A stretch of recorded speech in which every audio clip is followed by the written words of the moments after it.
Hello बच्चों, आज हम देखेंगे फैक्टराइजेशन, गुणनखंड। ये एक इम्पोर्टेंट कॉन्सेप्ट है मैथ का, जिसे समझना है। और नंबर आभास संख्या, इतने नंबर को हमें मेमोराइज करना पड़ेगा। 10 मिनट के सारे मैथ बन जाएंगे। क्या नंबर है? 2, 3, 5, 7, 11, 13, 17, 19, 23। इतने ये नंबर कौन से नंबर होते हैं? या तो एक से करते हैं या अपने आप से करते हैं, अपने नंबर से करते हैं, इसके अलावा किसी से नहीं करते हैं। कम से कम इतने नंबर याद कर लो तो 10 तक के सारे मैथ बन जाएंगे। फिर धीरे धीरे आपको ये कॉन्सेप्ट अपने आप क्लियर हो जाएगा। ये कहाँ इस्तेमाल होता है? बहुत सारे ये 7वीं क्लास से पढ़ाया जाता है, लेकिन बच्चों को दिमाग में रहता है कि छोड़ो ये क्यों पढ़ो। तो 9वीं 10वीं में उन्हें जाकर मैथ समझ में नहीं आता। क्यों नहीं आता है? मैं ये कुछ एग्जाम्पल से आपको समझाऊंगा। ये कहाँ का इस्तेमाल होता है तो ये समझिए। ये एलसीएम और एचसीएफ निकालने में इस्तेमाल होता है। लोएस्ट कॉमन फैक्टर जिसे लघुत्तम समापवर्तक करते हैं, हाईएस्ट कॉमन फैक्टर जिसे महत्तम समापवर्तक करते हैं, उसको निकालने में काम आता है। भिन्न के जो सवाल होते हैं, जोड़ घटाव गुणा भाग वगैरह, जो हम बोर्ड मास में पढ़ेंगे, उसमें काम आता है। वर्गमूल घनमूल निकालने में, मतलब स्क्वायर रूट और क्यूब रूट निकालने में काम आता है। और कैलकुलेशन को छोटा करने में काम आता है। तो फिजिक्स केमिस्ट्री में मैथ के सवाल को आसानी ढंग से करने के लिए ये चीज आना हमें बहुत जरूरी है। नहीं तो धीरे धीरे बच्चों का मन मैथ से भागने लगता है। देखते हैं कैसे सॉल्व करते हैं। यहाँ मैंने कहा कि कुछ नंबर है जिसे याद करना है, इसी से आपको डिवीजन करना है, इसके अलावा किसी से नहीं करना है, इसके अलावा किसी से नहीं करना है। तो 2 का डिवीजन कैसे होता है, 3 का कैसे होता है, 5 का कैसे होता है, 7 का कैसे होता है, 11 का कैसे होता है, बहुत सारी बुक में मिल जाएगा। नहीं मिलेगा तो मैं उसके लिए अलग क्लास ले लूंगा। चलते हैं, पहले इसे 2 से करते हैं। क्यों? क्योंकि यूनिट डिजिट क्या है? 0, 2, 4, 6, 8 है, तो 2 से करता है। चलो जी 64 को काटने की कोशिश करते हैं। 2 से डिवाइड करेंगे तो क्या होगा? 32 होगा या नहीं होगा? फिर दोबारा 32 को 2 से डिवाइड करेंगे तो क्या आएगा? 16 को 2 से डिवाइड करेंगे क्या आएगा? 8 को 2 से डिवाइड करेंगे क्या आएगा? 4 को 2 से डिवाइड करेंगे क्या आएगा? 2 और 2 को 2 से डिवाइड करेंगे 1। तो 64 का हमारा फैक्टराइजेशन क्या आया? ध्यान दो, 1 2 3 4 5 6 6 टाइम 2 है, इसे हम लिखेंगे 2 into 2 into 2 into 2 into 2 into 2, 1 2 3 4 5 6 इसे लिखेंगे। और इसी को हम एक साथ लिखेंगे 2 का पावर 6।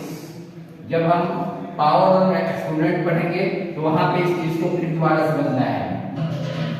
ये कहां से आया? सिंपल से आया। हमने नंबर को क्या किया?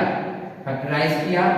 नंबर को फैक्टराइज करने के बाद उसे लिख लिया मल्टीपल के शक्ल में, और जितने नंबर हैं काउंट करके उसके सर पे जो संख्या लिखते हैं उसे हम पावर करते हैं, और जिसके सर पे लिखते हैं वो बेस कहलाता है। तो इस तरह से एक नंबर इजाद हो गया जो हम एक्सपोनेंट और ने पढ़ेंगे, पावर एंड एक्सपोनेंट चैप्टर में पढ़ेंगे। चलिए ये आंसर है किसका हो गया। इसे करते हैं 14। अधिकांश बच्चे इस मैथ को नहीं बना पा रहे हैं।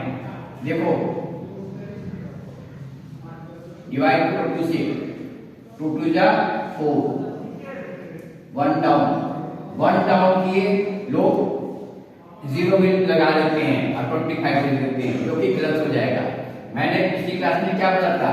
यहां से जब आपने कोई भी संख्या उठाना 1 डाउन, वो छोटा है इससे, भाग देने वाले से, डिवीजन से, तो हम क्या करेंगे? भागफल क्वोशिएंट पे हमें 0 लगाना पड़ेगा, चाहे कोई भी संख्या उतारे हम उसके बदले में। इसके बाद हम अगली संख्या उतार सकते हैं, उससे पहले नहीं। तो ये क्या बन गया? 10 और 5 से चला गया। चलो जी, तो 2 से गया 2 0 5।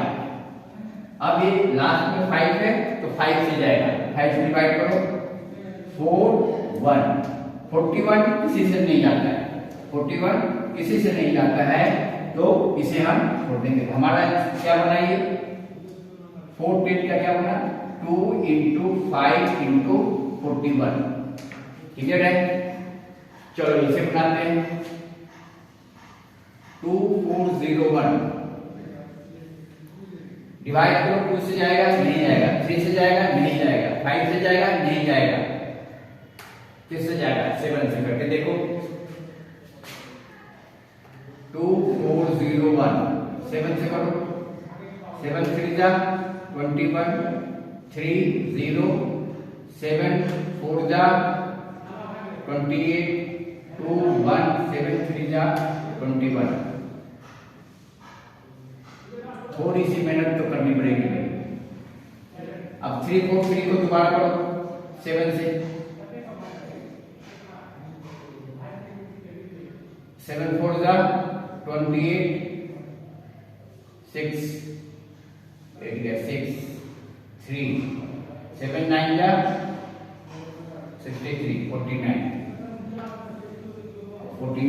आपको पता है 7 7 जा। तो 2401 हम क्या लिखेंगे 7 × 7 × 7 × 7 दैट मीन 7 का पावर 4। अब इसे करते हैं 1002। एक मिनट करके देखिए आपको। अक्सर आप बच्चे जो गलती करेंगे क्या करेंगे भाई 2 जा 5 10। अब क्या करें डाउन करा 0 डाउन किया और इसका इस्तेमाल नहीं कर पा रहे हैं, तो हम क्या करेंगे यहाँ पे 0 लगाना पड़ेगा। दोबारा अब उसकी अगली संख्या होता है 2 से जाएगा 1 2501। ये किससे जाएगा 3 से जाएगा, करके देखो 501 1 3 2 0 6 18 2 1 7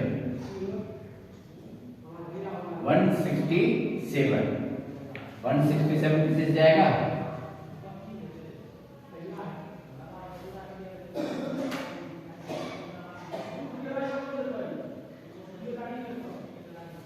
नहीं जाएगा, तो इसका क्या होगा जी 102 2 × 3 × 167। इसका फैक्टराइजेशन होगा। इस फैक्टराइजेशन को हमें सीखना ही होगा, तभी मैथ में आगे जाके आसान होता चला जाएगा। ये छोटा सा कॉन्सेप्ट है और ये बहुत जगह इस्तेमाल होना है।